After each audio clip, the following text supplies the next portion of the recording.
Patriarchy, masculinity, individualism, collectivism. Different cultures express these traits in radically different ways. But why? Why is East Asia and Southeast Asia more collectivist while West celebrates the individual? Why do most societies reward masculine men but not so much in others? Why is patriarchy nearly universal except in some of these East and Southeast Asian countries? What explains this global split? The answer is surprisingly simple. It's not religion, it's not politics. It is the crop that grew. Wheat versus rice. And I'm not saying that eating rice makes you more collectivist or eating wheat makes you more masculine. The key is how these crops are cultivated.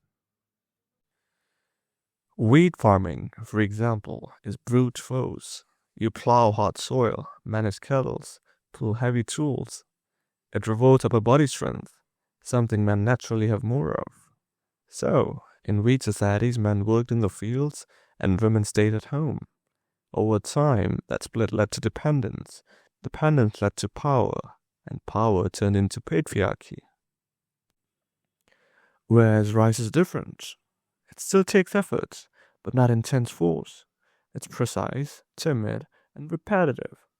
Women can do it just as well as men, which means in rice societies, women stayed economically active. They worked, they earned.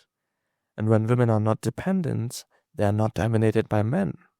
That's why patriarchy never hardened in rice growing cultures the way it did in wheat based ones.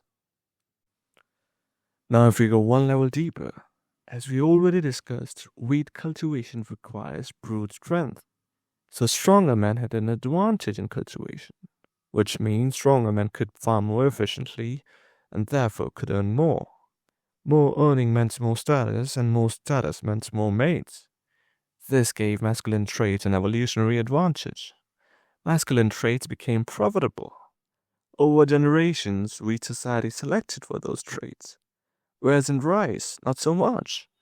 There was no strength advantage. That's why masculinity doesn't dominate social identity the same way in rice cultures.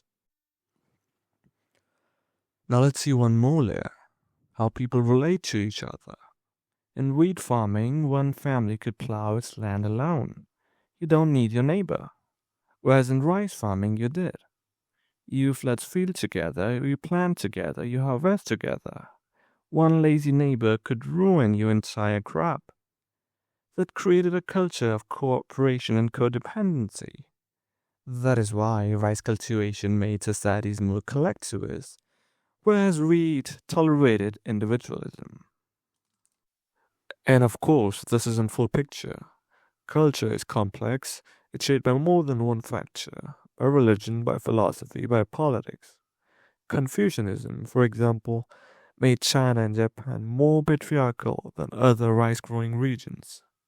But still, this pattern holds. And just to clarify, wheat cultivation did not invent patriarchy. It was around even before humans had started farming. But wheat definitely solidified it. Similarly, rice did not create gender equality, but it also did not give men an undue advantage. And that one difference, what a society had to do to survive, reshaped how it saw gender, power, and even the self. Not because of beliefs, not because of values, but because of labor. The work shaped the worker, and the crop shaped the culture.